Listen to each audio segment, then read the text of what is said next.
को निवृत्त दग्ध्वा बाधित्वा, सारे संघात को बाधित करके और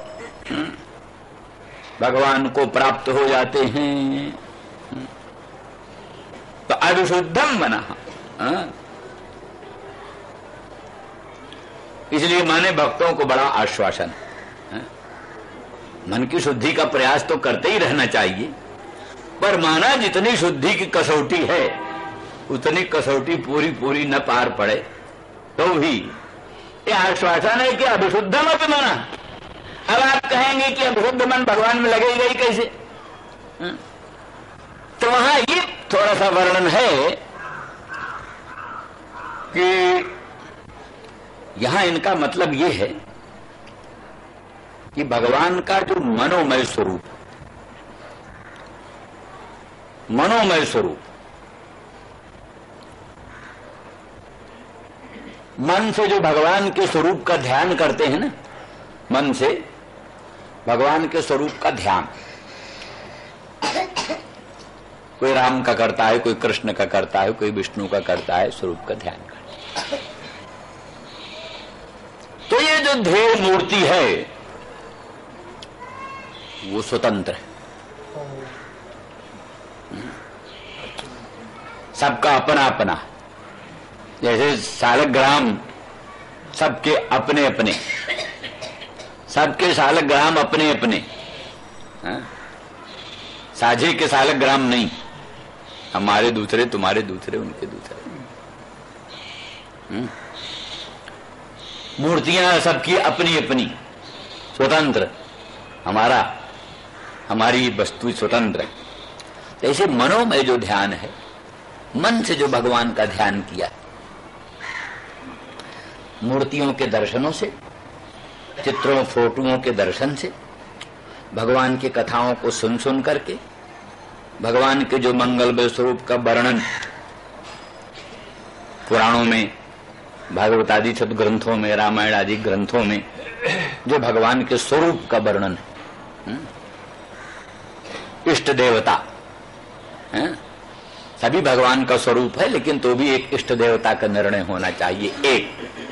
एक इष्ट देवता, सब एक ही है, भेद नहीं। तो भी ध्यान 100 ठो ध्यान कैसे करेंगे? ध्यान तो एक ही, उसी में बुद्धि को जमाना पड़ेगा, सुस्थिर करना पड़ेगा।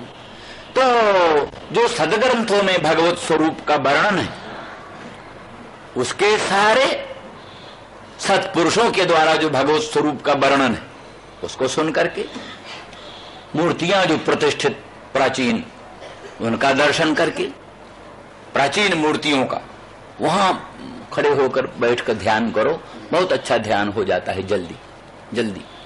ऊपर की मूर्ति का स्वरूप चाहे सुंदर ना भी हो, पर उसी में ध्यान करने से बड़ा दिव्य, बड़ा सुंदर रूप मन में आ जाता है। तो इस तरह से अनेक प्रयास से जो सुंदर एक मनोमय कृष्ण का स्वरूप है, उस स्वरूप में ही जो कि अपना अपना स्वतंत्र है। कई संत वैष्णव कहते हैं हमारे राम जी अभी वहां नहीं गए, अभी वहां वो किया है, हमारे राम जी अलग। तो ठीक है, वो सब राम, सबका राम जी ध्येय मूर्ति अपना अपना अलग है। तो वही बेड़ा पार करने, उसी से कल्याण होगा, साझे का राम से कल्याण नहीं होगा। साझे के राम से कल्याण हो जो अपना राम है, अपने राम जी, जिनका हम ध्यान करते हैं, जो हमने ध्येय मूर्ति बनाया है, ध्येय मूर्ति जो बनाया है, अनंत ब्रह्मांड नायक परमात्मा भगवान कृष्ण का, भगवान राम का, जो तेजोमय, प्रकाशमय, मंगलमय, जो हमारी मानसी मूर्ति है। भगवान ही आते हैं उस मानसी मूर्ति में, भगवान ही प्रकट होते हैं। केवल भक्ति के मन की कल्पना ही नहीं है वो, पहले आदि में तो कल्पना ही है, पहले तो कल्पना ही है। जैसे पहले बच्चा लिखने लगता है तो क ख ग घ लिखता है, तो लिपियों को क ख ग घ समझने लगता है। वो जो टेढ़ी मेढ़ी लिपि है, अंग्रेजी की, हिंदी की, उर्दू की लिपियों को क ख ग घ समझने लगता है, लेकिन बाद में समझते समझते जानता है लिपि तो उसका व्यंजक है, बोधक है, संकेत है। वस्तुतः क ख ग वर्ण है, वो वर्ण लिपियों से भिन्न है, इसलिए लिपियां नाना है, वर्ण एक है। लिपियां भिन्न भिन्न है, वर्ण एक है। इस तरह से बाद में समझ जाता है। इस तरह से पहले तो मनोमयी मूर्ति बनाता है, जैसे काष्ठमयी मूर्ति, धातुमयी मूर्ति, पाषाणमयी मूर्ति बनाता है, ऐसे वो पहले मनोमयी मूर्ति बनाता है। इन सब सहारों से मनोमयी मूर्ति बनाता है। मनोमयी मूर्ति का ध्यान करने लगता है तो ध्यान करते करते उसी मनोमयी मूर्ति में भगवान की वास्तविक अनंत ब्रह्मांड का अधिष्ठान भूत स्वप्रकाश ब्रह्म रूप मूर्ति उसी में प्रकट हो जाती। फिर वो साक्षात परब्रह्म रूप ही होता है, फिर उसमें कोई कमी नहीं रहती। इसलिए संपूर्ण अभ्युदय श्रेय सब कुछ प्राप्त कराने में समर्थ होता है। इसीलिए शास्त्रों में वर्णन किया है, त्वं भावजोग परिभावित सरोजे आस्ते श्रुते क्षित पथो ननुनाथ पुंसाम जज्जधिया तो उरुगाय विभावयंती तत्तद बपुः प्रणय से सदनुग्रहाय। भागवत में तो कहते हैं नाथ, आप भावजोग परिभावित रस सरोजे आज से। भाव जोग जो भक्ति जोग है, अनुराग जोग है, अनुराग जोग भक्त जोग से जो परिभावित परिष्कृत हृदय, जिस भक्त का हृदय भाव जोग से भक्त जोग से परिष्कृत शुद्ध है, ऐसे भाव जोग परिभावित हृत सरोज में आप आज से विराजमान होते।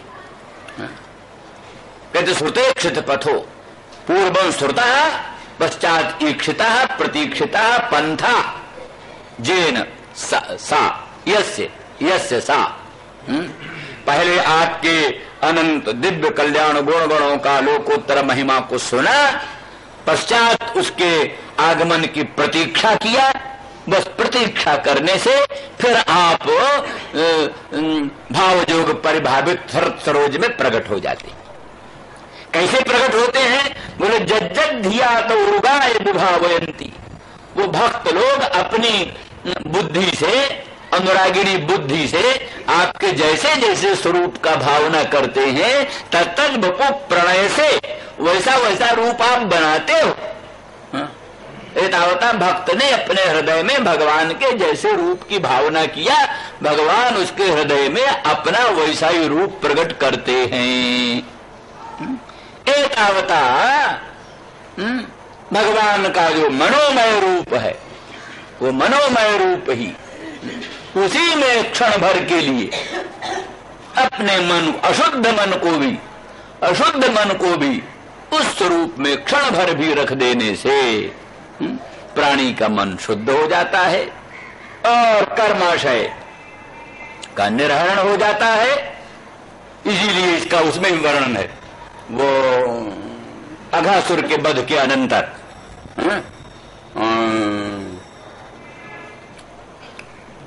अघासुर की मुक्ति हो गई, उसके अघासुर के स्वरूप से एक तेज निकला, ज्योति निकली, वो भगवान कृष्ण में सन्निविष्ट हो गई। तो कुछ परीक्षित ने शंका किया, तो शंका का समाधान करते हुए सुखदेव जी कहते हैं, सकल जगंग प्रतिमांतराहिता मनोमयी भागवती ददौ गतिम सैव नित्यात्म सुखानुभूत्य भिभुदस्त मायोंतर्गतो ही किम पुनः।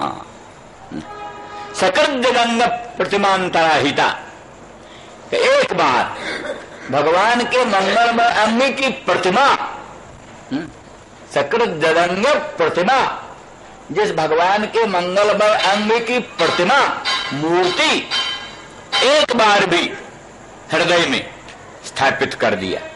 सकल जगंग प्रतिमांतराहिता, कैसी प्रतिमा? मनोमयी प्रतिमा। जैसे काष्ठमयी धातुमयी प्रतिमा होती है, जैसे मनोमयी प्रतिमा।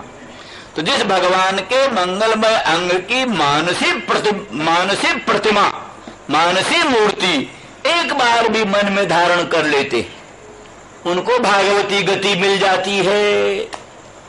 वही मनोमयी भगवान के मंगलमय अंग की प्रतिमा भागवती गति का प्रदान कर देती है।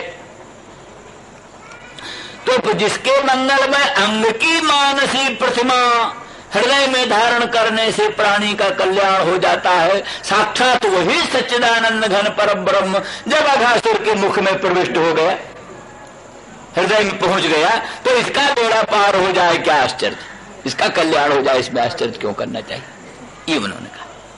इस दृष्टि से यहां इनका कहना है कि उस भगवान का जो मनोमय विशुद्ध रूप है, उस मनोमय कृष्णचंद्र परमानंद कंद के मंगलमय स्वरूप में जनसाधारण भी प्राणी अपने अभिशुद्ध मन को मरण काल में भी क्षण भर के लिए भी प्रविष्ट करता है, तो वही मन शुद्ध हो करके कर्माशय को विधूनन करके, कर्म वासनाओं को नष्ट करके, या कर्म वासनाओं का आधार जो संघात है, संघात को बाधित करके और आपको प्राप्त हो जाता है। कैसा प्राप्त हो जाता है? यह जीव भगवान को साजुज्य को प्राप्त हो जाता है, ऐसा नहीं। जैसा जीव भगवान को साजुज्य भाव को प्राप्त होता है, ऐसा नहीं। तब कैसे? अरे ब्रह्मयोसन ब्रह्माप्येति, ब्रह्मयोसन ब्रह्माप्येति, ब्रह्म ही होकर के ब्रह्म को प्राप्त होता है। तो साक्षात ब्रह्म भाव हो करके ब्रह्म को प्राप्त होता है, माने जीवत्व खत्म हो जाता है। जीवत्व खत्म हो करके ब्रह्मात्म भावापन्न हो करके उन भगवान को प्राप्त हो जाता है। और अर्क माने सूर्य, सूर्य जैसे अन्यान प्रकाशित स्वयं च प्रकाशते, सूर्य अन्यों को भी प्रकाशन करता है और स्वयं भी प्रकाश होता है। इस प्रकार से वो जन जो मरण काल में क्षण भर भी अभिशुद्ध मन को भी भगवान में क्षण भर के लिए सन्निविष्ट कर देता है, वही मन, वही भक्त शुद्ध हो करके कर्माशयों को बाधित करके ब्रह्म स्वरूप हो करके ब्रह्म को प्राप्त हो जाता है। उसमें ब्रह्मनिष्ठ संपूर्ण गुण आविर्भूत हो जाते हैं। ब्रह्ममय और कवर्ण, इसे ब्रह्ममय सन, ब्रह्ममय हो करके, ब्रह्मरूप हो करके, यानी ब्रह्मयोसन ब्रह्माप्येत न्याय से उसका जीव भाव खत्म हो जाता है, ब्रह्म भाव को प्राप्त हो करके और शुद्ध सच्चिदानंद घन पर ब्रह्म को प्राप्त हो जाता है।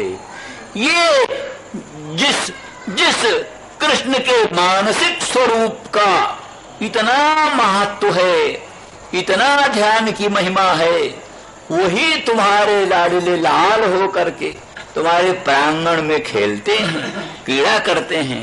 नंद बाबा, माँ यशोदा, तुम्हारा धन्य धन्य भाग्य है, तुम्हारे समान कोई भाग्यवान दुनिया में है नहीं। श्री राम जय राम।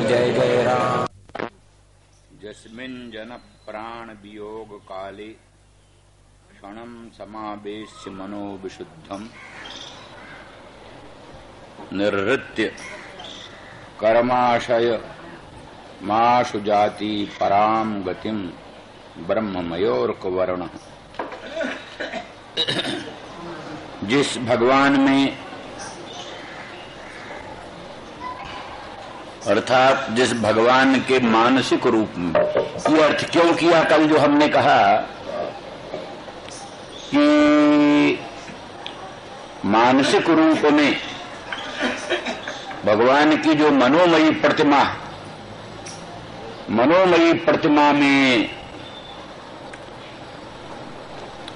अपने मन को प्राण वियोग काल में भी,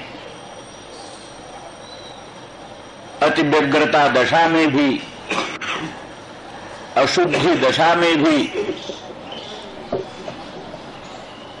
क्षण भर के लिए अभिशुद्ध मन को भी भगवान में क्षण के लिए भी स्थापित कर देते हैं। वो आशु शीघ्र ही कर्माशय का विधूनन करके, कर्माशय का निर्हरण करके, दग्ध करके, बाधित करके और ब्रह्ममय हो करके, अर्कवर्ण हो करके भगवत भाव को प्राप्त होता है। तो मनोमय क्यों कहा? इसलिए कहा कि मनोमय में ही चित्त के प्रवेश की संभावना है। जो भगवान का दिव्य श्री विग्रह है, वो तो तत्काल सामने आता नहीं। इसलिए स्वयं कृष्णचंद्र परमानंद कंद मदन मोहन ब्रजेंद्र नंदन सामने है नहीं, रामचंद्र राघवेंद्र भगवान सामने है नहीं, तो उनमें मन का सन्निवेश कैसे होगा? इसलिए उसका अर्थ है कि मनोमय स्वरूप जो भगवान का है, वेद वेदांतों का श्रवण करके, सब पुराणों में जो भगवान के मंगलमय श्री विग्रह का वर्णन है उसका श्रवण करके, और विभिन्न श्री विग्रह जो विभिन्न विभिन्न मंदिरों में स्थापित हैं उनका दर्शन करके, उत्तम चित्रों में भगवत स्वरूप सौंदर्य का अनुभव करके, और शनै शनै मानसी प्रतिमा का निर्माण करता है, मानसी मूर्ति। ये सब जो बाह्य दर्शन है उसी मानसिक स्वरूप निर्माण में साधन बनते। जितना अधिक भगवत स्वरूप सौंदर्य का श्रवण करोगे और सौंदर्य पूर्ण दिव्य मंगलमयी मूर्तियों का दर्शन करोगे और भगवान के राजोपचार चतुष्षष्ठी उपचार देवोपचार का दर्शन करोगे, दिव्य भूषण वसन अलंकारों से विभूषित सुसज्जित अलंकृत श्री विग्रहों का दर्शन करोगे, उसके द्वारा शनै शनै अंतःकरण में एक भगवान की मानसी मनोमयी दिव्य प्रतिमा आविर्भूत होगी। तो पहले तो प्रतिमा काल्पनिक ही होगी, लेकिन ध्यान की महिमा से धीरे धीरे अखंड सच्चिदानंद घन भगवान स्वयं उस मानसी प्रतिमा में प्रकट हो करके वास्तविक रूप में प्रकट हो जाते हैं। ये स्थिति है। तो उस मानसी प्रतिमा में क्षण भर के लिए भी जो मन लगा देता है और समय नहीं मरण काल में भी लगा देता है, अशुचि दशा में, क्योंकि उस समय मरण काल है, अशुचिता भी हो जाती, कहीं मूत्र ही निकल पड़ा, कहीं कुछ भी हो गया, कहीं कुछ भी हो गया, पर अशुचि दशा है। तो उस मरण काल में, व्यग्रता काल में, अशुचि दशा में भी क्षण भर भी और अशुद्ध मन को भी, इसलिए मनोविशुद्धम अविशुद्धम, अविशुद्ध मन को भी उन भगवान के स्वरूप में जो क्षण भर के लिए प्रविष्ट कर देता है, तो आशु शीघ्र ही उसका मन विशुद्ध हो जाता है। अशुद्ध मन तत्काल विशुद्ध हो जाता है। ये भगवत स्वरूप की महिमा, भगवत स्वरूप की महिमा। जैसे पारस परस कुधातु सुहाई, पारस को स्पर्श करके लोहा भी सोना हो जाता है तत्काल, वैसे भगवत स्वरूप का स्पर्श करके, भगवत स्वरूप का मनसा स्पर्श करके, मन से ध्यान करके तत्काल मन की अशुद्धि दूर हो जाती, मन शुद्ध हो जाता है। और जीवन काल में भी मन के शुद्ध करने का वही मूल कारण है भगवत स्वरूप सौंदर्य का चिंतन, वही मन की शुद्धि का मूल कारण है।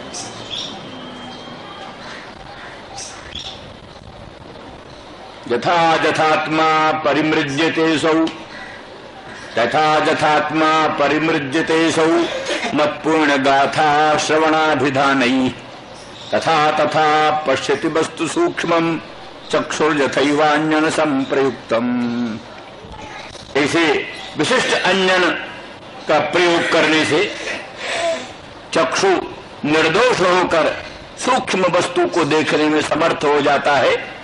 उसी तरह से भगवान की पुण्य गाथा, पुण्य चरित्र, उसका जो श्रवण है और उसका अभिधान है, भगवान की पूर्ण कथाओं का वर्णन और पूर्ण कथाओं का श्रवण, उसी से आत्मा परिमृज्यते सब, आत्मा माने अंतःकरण, वो परिमार्जित हो जाता है, शुद्ध हो जाता है, निर्मल हो जाता है। ये तो इस तरह से अंतःकरण के परिमार्जन का एक मात्र मूल मंत्र है भगवान की पूर्ण गाथाओं का श्रवण। भगवान उपलक्षण है नवधा भक्ति का आचरण करना, श्रवणम कीर्तनम विष्णु स्मरणम पाद सेवनम अर्चनम वंदनम दास्यम, उसी के द्वारा अंतःकरण पवित्र होता है, शुद्ध होता है।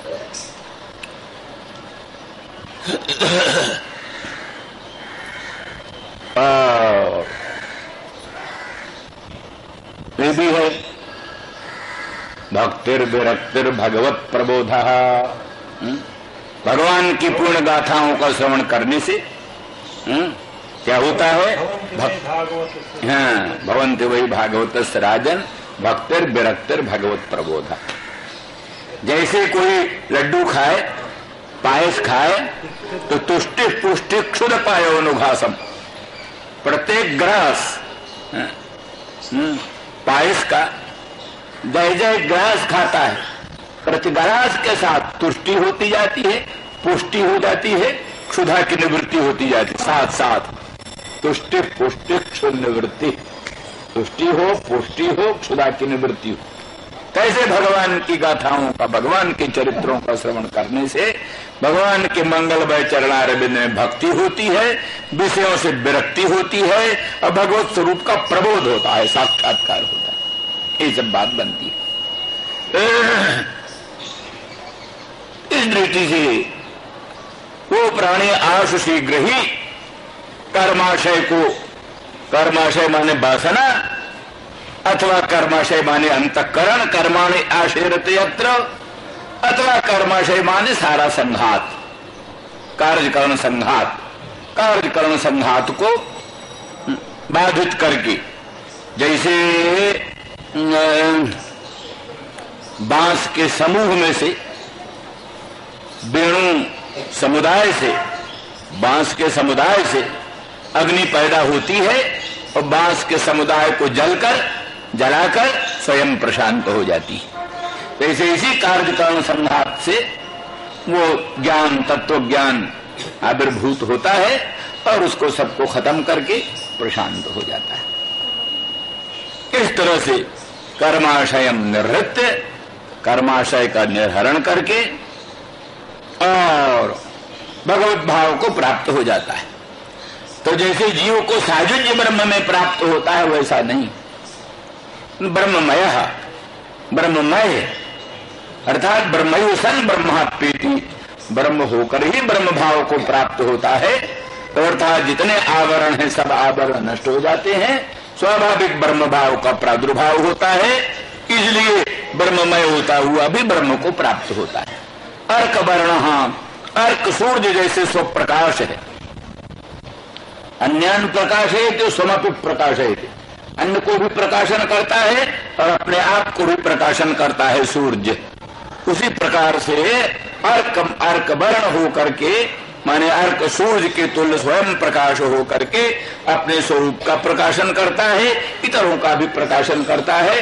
एतावता ये भी है कि भगवत भाव का, भगवत गुणों की स्फूर्ति होती है, भगवत गुणों की स्फूर्ति होने लगती है उसमें।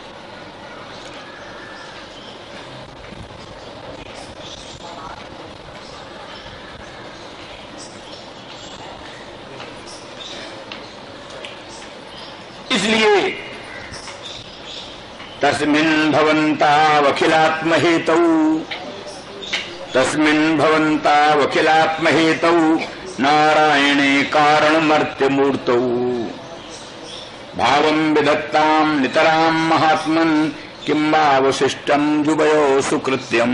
उद्धव जी महाराज कहते हैं कि तस्मिन्, वही जो भगवान है जिनमें जन, साधारण व्यक्ति भी, कोई ऋषि की बात नहीं है, ब्राह्मण की बात नहीं है, जन सामान्य कोई भी जिस भगवान के बीच में क्षण भर भी मन लगाकर अभिशुद्ध मन को धारण करके कृतार्थ हो जाता है, मुक्त हो जाता है, वही भगवान साक्षात्कार, साक्षात वही भगवान। अखिलात्म हेतु, जो अखिलस्य आत्मा हेतुश्च, इसलिए अखिलात्म हेतु तस्मै, क्या नाम, तस्मिन अखिलात्म हेतु, अखिल प्राणियों का जो आत्मा है, जो भगवान अखिल प्राणियों का आत्मा है और जो भगवान अखिल प्राणियों का हेतु है, सबका हेतु है, उसी सबका प्रादुर्भाव। जैसे महासमुद्र से अनंत अनंत तरंगों का प्रादुर्भाव, ऐसे अखंड सच्चिदानंद घन भगवान परब्रह्म श्री कृष्ण से ही अनंत अनंत प्राणियों का, अनंत अनंत जीवों का आविर्भाव। तद्यथा अग्निर्विस्फुलिंगा विचरंती ऐसे अग्नि से विस्फुलिंग बहुत सी चिंगारियां निकलती हैं, ऐसे ही भगवान से सर्वे लोका सर्वे जीवा सर्वे भावा दुच्चरंती, सभी लोक सभी जीव सभी भाव भगवान से वैसे ही प्रादुर्भूत होते हैं जैसे महान अग्नि से विस्फुलिंग प्रकट होते हैं।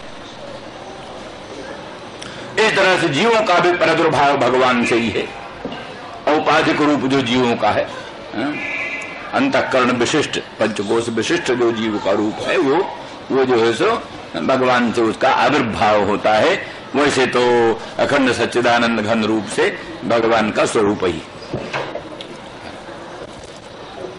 तो इस प्रकार से तस्मिन अखिलात्म भूतौ, अखिल प्राणियों का जो आत्मा भगवान अखिलांतरात्मा, गोस्वामी तुलसीदास जी कहते हैं सत्यम वदामि च भगवान अखिलांतरात्मा नान्यास्पृहा रघुपते हृदय मदीये। हे रघुपते, हमारे हृदय में कोई भी अन्य स्पृहा नहीं। ये बनावटी बात नहीं है, क्योंकि भगवान अखिला अंतरात्मा, आप अखिल प्राणियों के अंतरात्मा हो, घट घट की बात जानते हो, इसलिए हमारे हृदय की भी बात भी जानते हो। नान्या स्पृहा रघुपते हृदय मदीये, सत्यम वदामि, सत्य बोलता हूं, और भगवान अखिला अंतरात्मा, आप अखिल प्राणियों के अंतरात्मा है। तो क्या चाहिए? भक्तिम प्रेत रघुपुंगव निर्भराम ने, हे रघुपुंगव निर्भरा भक्ति का प्रदान करो, और कामादि दोष रहितम कुर्मान सज्जो, मेरे मन को कामादि दोष से रहित करो।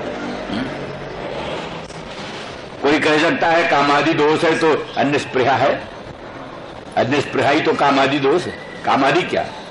भगवत भिन्न वस्तुओं की स्पृहा ही काम है। तो जब कामादि दोष रहितम कुर्मान संच कह रहे हो, मेरे मानस को कामादि दोष रहित करो, तो कामादि दोष है तब न कामादि दोष रहितम को।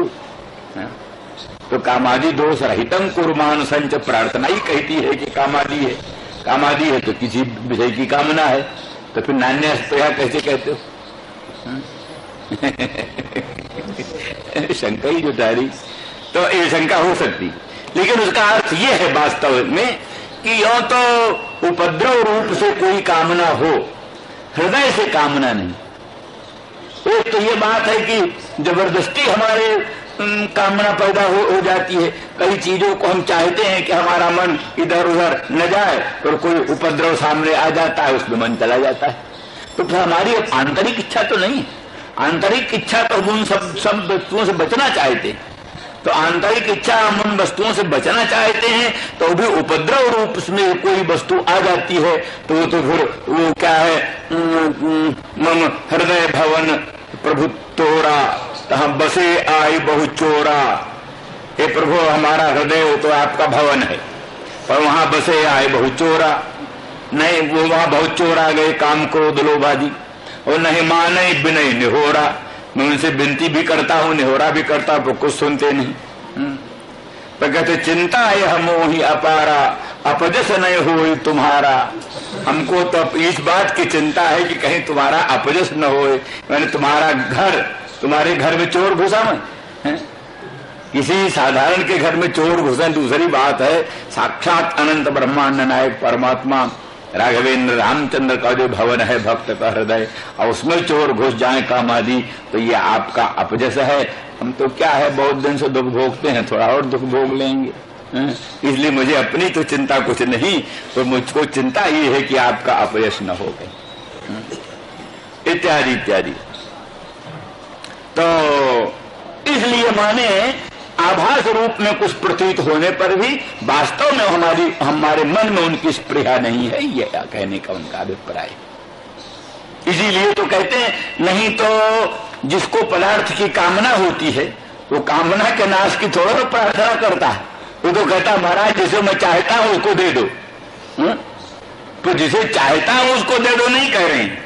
कामादि दोष रहित हमको, वो कामादि दोष है, वो कामादि दोष रहित हमारे मन को बनाओ, अर्थात कामना ही नष्ट करो, पदार्थ मत दो, कामना ही नष्ट करो।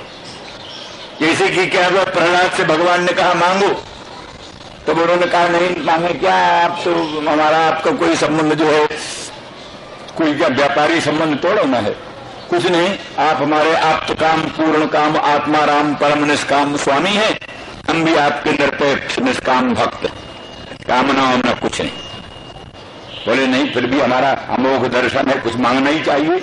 बोले फिर अच्छा, यदि राशि से मैं कामान बरांस तुम बरदर्शभ कामानाम हृदय संरोह में तुम्हें वो बरम वृणे। अगर कुछ देना ही है तो फिर ये दो कि मेरे हृदय में कभी कामनाओं की कोई अंकुर न पैदा हो, बस ये दो, ये दे दो, मन में कभी कामनाओं के अंकुर न पैदा हो। तो इस प्रकार के जो भावना वाले होते हैं उनके मन में वास्तविक किसी पदार्थ की स्पृहा नहीं होती। इस अभिप्राय से गोस्वामी जी ने कहा है। तो तस्मिन् भवन्तावखिलात्महेतौ, वो अखिल प्राणियों का जो अंतरात्मा और अखिल प्राणियों के हेतु, ऐसे जो भगवान नारायण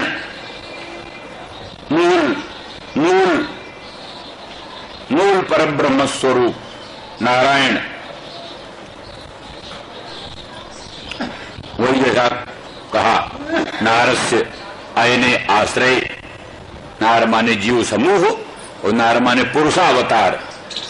तो नारायणाम समूह माने अनंत अनंत पुरुषावतार, जिनसे अनंत अनंत अवतार होते हैं। तो अनंत अनंत पुरुषावतार,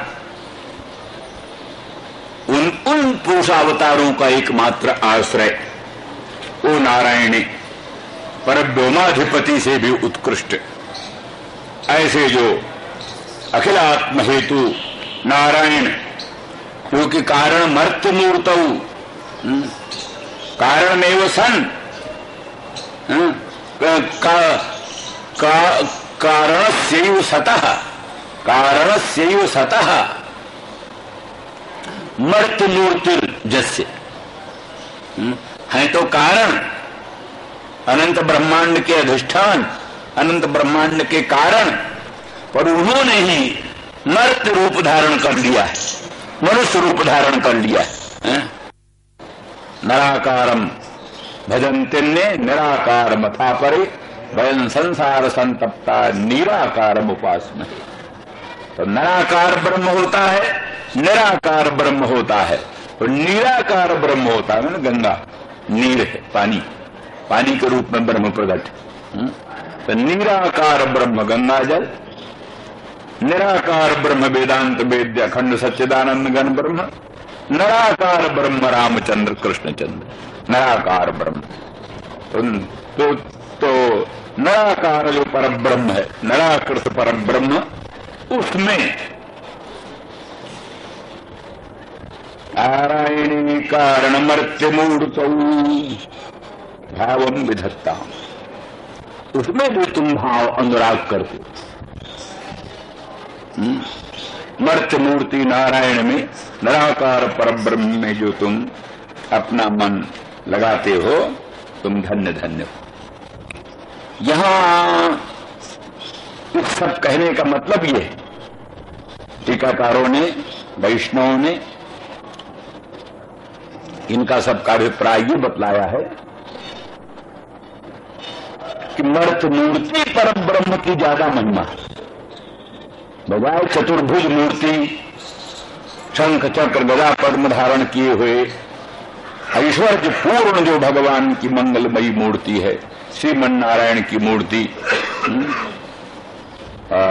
शेष शाही भगवान की मूर्ति, या जो जिनमें ऐश्वर्य की अभिव्यंजना होती, अनंत ब्रह्मांड नायकता, सर्वेश्वरता, सर्वशक्तिमत्ता, अनंत कल्याण गुणगणाश्रयता जिसमें भासमान होती है, उस मूर्ति की अपेक्षा ये मूर्ति, मर्त्य मूर्ति जो है, माने क्या है ना, द्विभुज ब्रह्म, दो भुजा वाले ब्रह्म।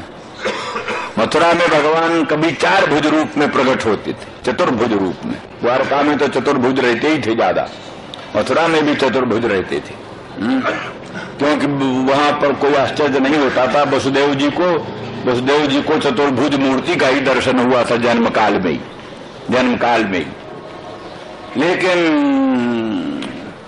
नन्द के गोकुल में भगवान सर्वथा जो द्विभुज मूर्ति रहे, दो ही भुज मूर्ति, नंदन द्विभुज मूर्ति, 2 भुजा की मूर्ति। मुरली बादन परायण, गोवर्धनोद्धरण परायण, रास लीला परायण, ये भगवान का माधुर्यपूर्ण रूप। तो इस माधुर्यपूर्ण रूप में जो तुम लोग प्रेम करते हो, तुम दोनों नंद यशोदा, तुम बड़े भाग्यशाली हो। वसुदेव देवकी का भी ये भाग्य नहीं है जो भाग्य तुम्हारा। इसलिए वो अनन्यता, वो गाढ़ अनुराग, गाढ़ा अनुराग, जो गाढ़ा अनुराग नंद यशोदा का है, वो गाढ़ अनुराग वसुदेव देवकी का नहीं। प्रेम वसुदेव देवकी का भी है, पर वो जानते हैं ये तो नारायण है, पर ब्रह्म, और ये पुत्र रूप में हमारे घर में प्रकट हुए हैं, ये तो आराध्य देव है। प्यार करने की हिम्मत नहीं पड़ती।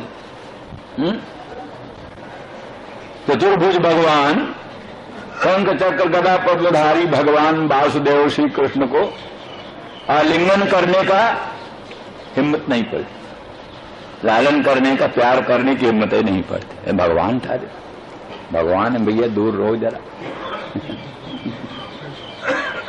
किंतु नंद बाबा के लाडले लाल, यशोदा रानी के कुंवर कन्हैया, उनमें उनको कोई संकोच नहीं होता। प्यार करने में संकोच नहीं, आलिंगन करने में संकोच नहीं, चुम्बन करने में संकोच नहीं। वो तो सीधा मानते हमारा लाडीला लाल है। ईश्वर ईश्वर कोई होगा, कहीं होगा हमारे तो। ये जो प्रेम है, ये रागानुग प्रेम, रागानुगा प्रीति, रागानुगा प्रीति। तो रागानुगा प्रीति की महिमा बहुत ऊंची। वैधि प्रीति, मर्यादामयी प्रीति की अपेक्षा ये रागानुगा प्रीति, पुष्टि प्रीति, पुष्टि मार्गीय प्रीति बड़ी उत्कृष्ट कोटि की प्रीति।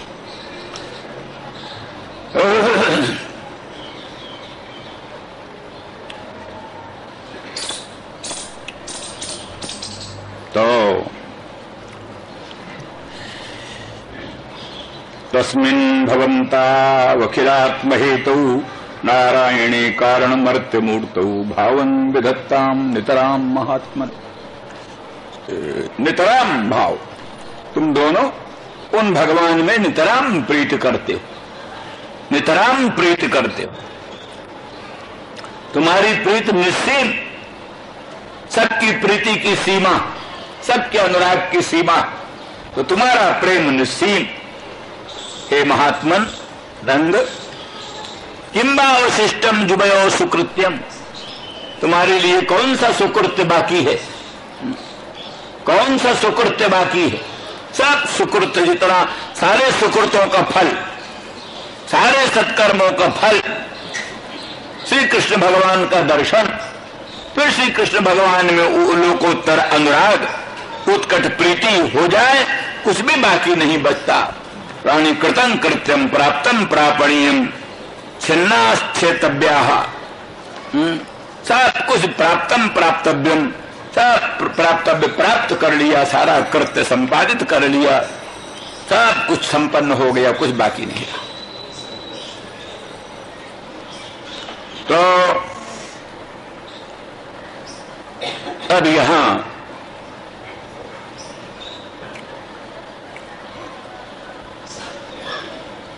उद्धव जी सोचते हैं क्या करें, इनसे क्या बात करें। उद्धव जी सोचते हैं, बृहस्पति जी के शिष्य, श्री कृष्ण जी के परम अंतरंग सखा नोद्धवोऽपिमन्युना, भगवान से अणुभर भी कम नहीं, भगवान स्वयं कहते हैं। वो उद्धव सोच रहे हैं इनसे क्या बात करें। कहते बाबा तुम धन्य धन्य हो, उन अखिलात्म हेतु मर्त्यमूर्ति नारायण में, नराकृत परब्रह्म में इतना लोकोत्तर अनुराग कर रहे हो, तुम धन्य धन्य हो। आनंद बाबा कहते हैं उद्धव वत्स, तुम बड़ी भूल कर रहे हो। मैं धन्य धन्य कैसा? श्री कृष्ण जैसा गुणार्णव पुत्र, जो गुणों का अर्णव, गुणार्णव, वो पुत्र इस घर से कहीं बाहर चला गया, हम जीवित हैं, धन्य धन्य क्या। इसलिए तादृक गुणार्णव, लोकोत्तर प्रतिभा संपन्न, लोकोत्तर शक्ति संपन्न, अनंत माधुर्य परिपूर्ण ऐसा योग्य पुत्र, और वो हमसे अलग हो गया, उससे वियुक्त होकर हम जीवित हैं। आप क्या कहते हो, हम धन्य धन्य कैसे।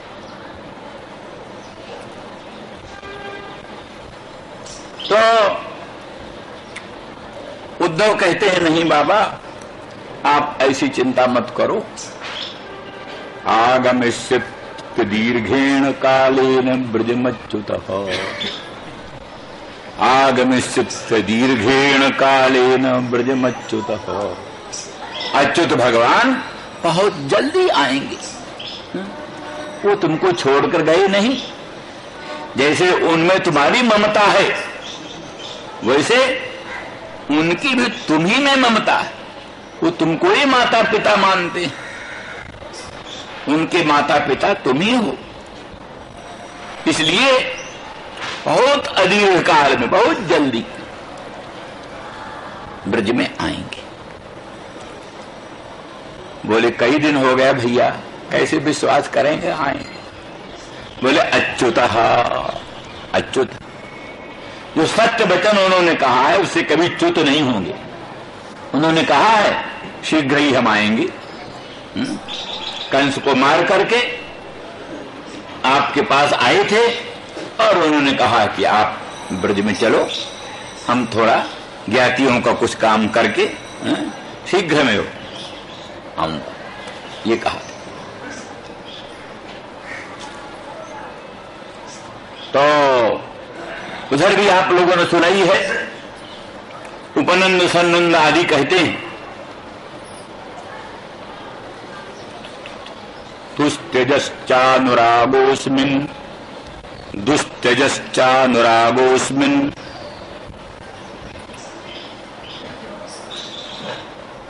नंदते तनये स्मासु तस्योत्पत्ति का कथम। हे नंद, तुम्हारे इस पुत्र में कहते दुस्त्यज अनुराग, दुस्त्यजश्चानुरागोस्मिन् सर्वेषान्नो ब्रजौकसाम, दुस्त्यजश्चानुरागोस्मिन् सर्वेषां नो ब्रजौकसाम। सभी ब्रजवासी जितने ब्रजवासी हैं हम सबका इस कृष्ण में दुस्त्यज अनुराग है। हजार प्रयत्न करने पर भी वो अनुराग छूट नहीं सकता। दुस्त्यजश्चानुरागोस्मिन् सर्वेषां नो ब्रजौकसाम नंदते तनये स्मासु। हे नंद, तुम्हारे तने में अस्मिन्स्ते तनये नः अस्माकं सर्वेषां ब्रजौकसाम दुस्त्यजः अनुरागः। नंद, इस तुम्हारे पुत्र में कृष्ण में हम सभी ब्रजवासियों का दुस्त्यज अनुराग है। और अस्मासु तस्यापि औत्पत्ति का स्नेह, हम सब लोगों में उसका भी, मन कृष्ण का भी औत्पत्तिक स्नेह, स्वाभाविक स्नेह, कृष्ण का भी हम लोगों में सहज अनुराग है, स्वाभाविक प्रेम। तो एतावता सिद्ध हुआ कि जैसे सभी ब्रजवासियों का भगवान कृष्णचंद्र परमानंद कंद में अनन्य अनुराग, दृढ़ अनुराग, उसी प्रकार से भगवान कृष्ण का भी अपने ब्रजवासियों में परम अनुराग है, दृढ़ अनुराग है। इसलिए भगवान प्रेममय है, प्रेम रूप है, प्रेम के आधार है, प्रेम के विषय है, प्रेम के आश्रय, प्रेम स्वरूप है, प्रेममय है, प्रेम के आधार है, प्रेम के विषय है, प्रेम के आश्रय।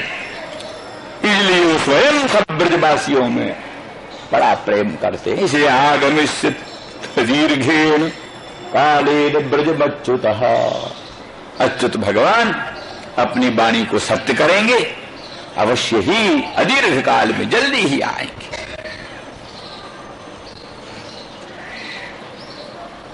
प्रियम विधास्यते पित्रोः, नंद बाबा यशोदा जो कृष्ण के माता पिता उनका खूब प्यार करेंगे, यहीं रहेंगे, तुम्हारी सेवा करेंगे। प्रियम विधास्यते पित्रोर भगवान सात्वताम पति ही, तो भगवान है सात्वतों के भक्तों के पति हैं, स्वामी हैं। सात निर्विकारम परम ब्रह्म ध्येयत्वेन अस्ति अस्य इति सत्वान,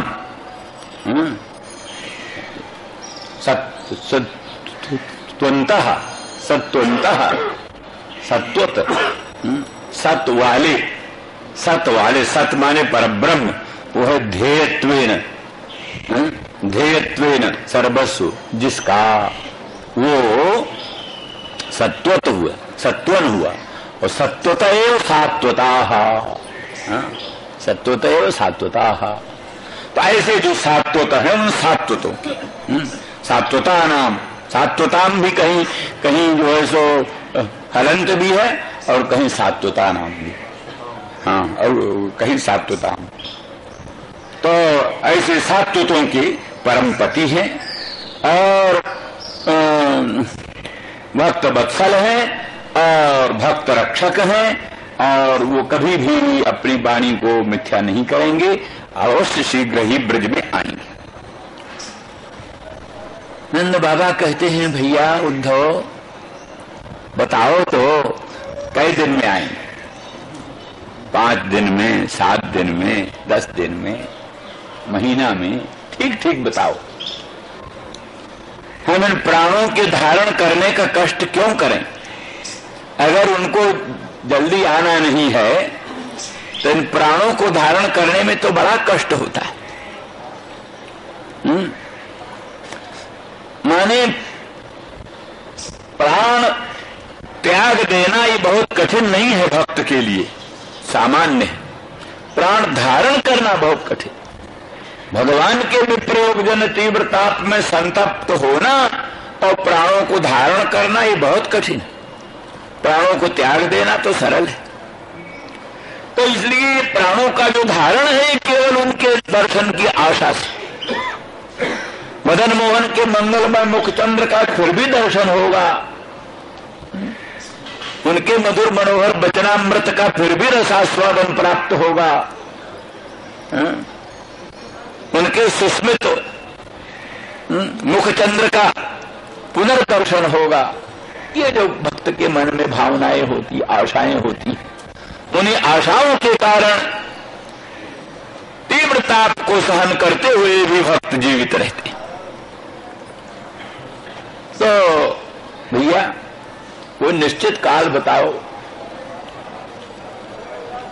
कब आएंगे, तो फिर हम प्राणों को धारण करें, अथवा फिर इनका प्राण धारण करने का कष्ट क्यों सहें? उद्धव सोचते हैं क्या करें, क्या उत्तर इनको दें।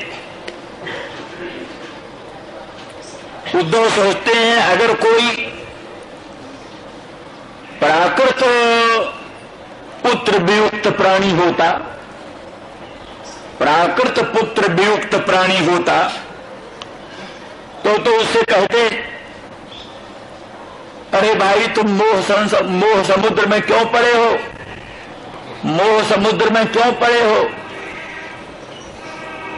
ये पिता पुत्र भ्राता आदि सब माया है, इस माया जाल से, मोह जाल से मन को निकालो, साक्षात सच्चिदानंद घन पर ब्रह्म प्रभु में मन को लगाओ।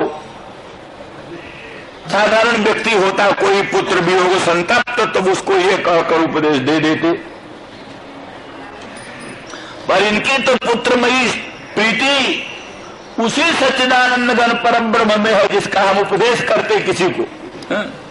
माया मोह जाल से मुक्त हो संसार का पिता पुत्र कुछ नहीं, सर्वांतरात्मा सर्वशक्तिमान भगवान में मन लगाओ, ये जिसको उपदेश करेंगे तो वही तो इनका पुत्र है, वही अनंत ब्रह्मांड नायक परमात्मा सच्चिदानंद गण पर ब्रह्म इनका पुत्री भूत है, उन्हीं में इनका सुदृढ़ स्नेह है, इसलिए इनको क्या बतला को उपदेश करे।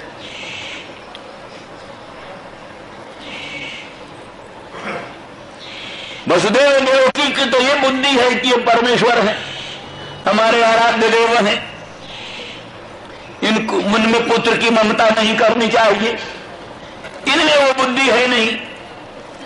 ये तो शुद्ध रूप से कृष्ण में ही अनन्य प्रेम निरंतर करना चाहते हैं। इनकी तो वो बुद्धि है कि साधारण भी पुत्र, किसी का प्रांगण में खेलने वाला पुत्र, उसको न देख करके साधारण माता पिता का हृदय विदीर्ण हो जाता है। एक ही पुत्र हो, बड़ा गुणवान हो, बड़ा गुणवान हो, योग्य हो, और उसको अपने प्रांगण में खेलते न देखकर हृदय फटने लगता है। फिर इनका अनंत कल्याण गुणगण का धाम श्री कृष्ण जैसा पुत्र, और वो उनको अपने प्रांगण में खेलते हुए न देखकर इनके हृदय की क्या दशा होती है वो यही जानते। नंद बाबा सोचते हैं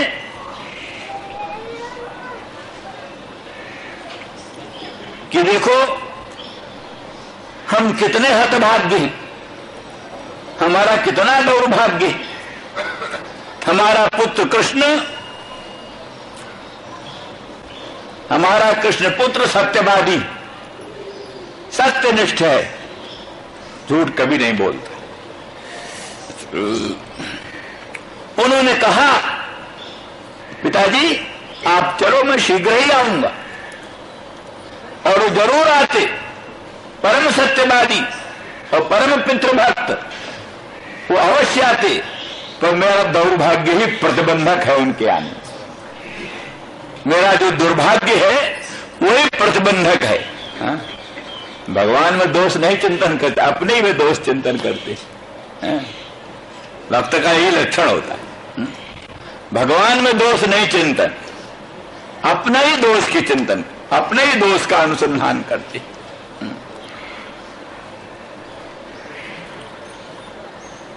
क्या कहा, गुण तुम्हार समुझई निज दोषु।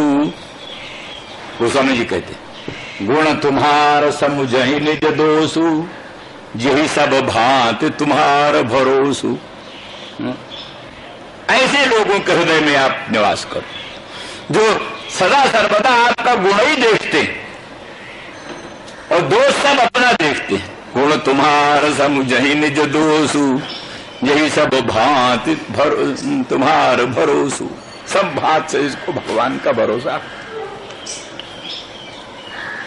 इसलिए नंद बाबा कहते हैं मेरा पुत्र परम पितृभक्त है और सत्यवादी है, मैं शीघ्र आऊंगा, ये कहकर कि भी जो नहीं आ रहे हैं वो मेरा दुर्भाग्य है और कुछ नहीं। मेरा दुर्भाग्य ही प्रतिबंधक है। और कितनी अच्छी बात थी अगर ये लोग कहते हैं कि वो सर्वेश्वर है। गर्गाचार्य ने कहा वो सर्वेश्वर है कृष्ण, तब तो और विचित्र बात है कि साक्षात सर्वेश्वर, साक्षात सर्वशक्तिमान परमात्मा कृपा करके पुत्र हो करके हमारे घर प्रकट हुए और हमारे दुर्भाग्य के कारण हम उनको अपने घर में सुरक्षित न रख सके। और उन्होंने कितना उपकार किया, इंद्र वर्षण से बचाया, दावानल से बचाया और नाना प्रकार के विपत्तियों से हम सबों को बचाया और हम उनकी कुछ न कर सके। उनको प्रसन्न रखने का, उनको अपने घर रखने का कोई सदुपाय न कर सके, इसलिए हम बड़े अभागे ये सोचते हैं। तो उद्धव सोचते हैं कि अब इनको क्या कहें, किस तरह से इनको समझाएं। अगर कहते हैं कि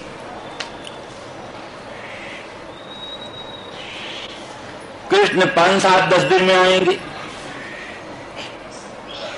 तो 5, 7, 10 दिन में तो आएंगे नहीं, तो वाणी झूठी होगी हमारी, अलीक भाषण करने से और हम पर कुपित होंगे और दुखी होंगे।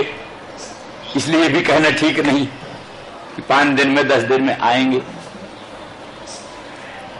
जब कहें कि 10-20 बरस में आएंगे तो उतना विप्रयोग जन तीव्रता को सहन करने को प्रस्तुत नहीं होंगे, शीघ्र प्राण त्याग कर देंगे। कहें क्या इनसे, समझाएं क्या? अगर ये करें कल जाएं और श्याम सुंदर कृष्ण को लाएं, यही करें, कल ही ला के मिला दें, अगर ऐसा करें तो कंस की पत्नी द्वय ने, कंस की दोनों पत्नियों ने जरासंध से साजबाज करके और यदुवंशियों के प्रति कुपित करके हमला कराने वाली, जरासंध का हमला होने ही वाला। तो जरासंध का हमला होगा तो सारे यदुवंशी मारे जाएंगे, वसुदेव देवकी का भी जीवन खतरे में पड़ेगा, इसलिए वो भी करना कठिन है। ये नहीं कहें कि उस समय फिर कृष्ण को वहां ले जाएंगे तो फिर ये कृष्ण के विप्रयोग जन ताप से फिर ये तप्त होकर मर जाएंगे। बड़े मुश्किल से तो श्री कृष्ण मिले और श्री कृष्ण के फिर वियोग से इनका धैर्य का बांध टूट जाएगा, फिर मर जाएंगे। इसलिए करें क्या, क्या सोचें, क्या इनके लिए उपदेश करें, ये उद्धव जी सोच रहे। तो अंत में उद्धव ने सोचा अब एक ही बात है, निराकार निर्विकार निर्गुण ब्रह्म का उपदेश कर।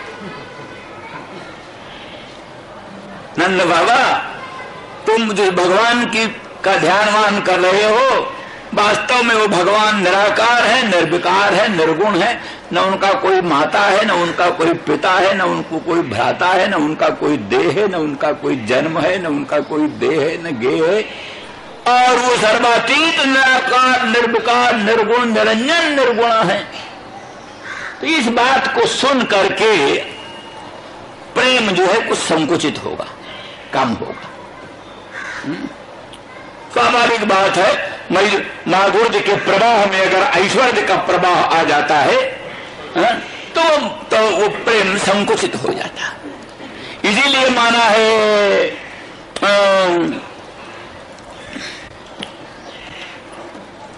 एक उन्होंने सनातन गोस्वामी का भागवतामृत नाम का ग्रंथ, भागवतामृत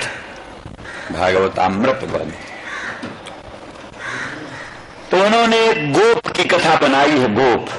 एक गोप, तो वो गोप जो है, गोप कुमार, वो किसकी उपासना करें ये समझने के लिए भिन्न भिन्न भक्तों से मिलता है। तो वैकुंठनाथ भगवान के भक्तों से मिलता है, वैकुंठनाथ भगवान का दर्शन करता है, और वैकुंठनाथ के जो भक्त हैं उनसे मिलता है और कहता है तुम तो बड़े बड़े धन्य धन्य हो, क्या कहना है, तुम भगवान वैकुंठनाथ के सन्निधान में रहते हो, पार्श्व में रहते हो, तुम्हारा जैसा सुकृति कोई है नहीं, जन्म जन्मांतरों का कल्प कल्पांतरों का पुण्य पुंज तुम्हारा एकत्रित हुआ है, तुम वैकुंठनाथ भगवान के सन्निधान में आए।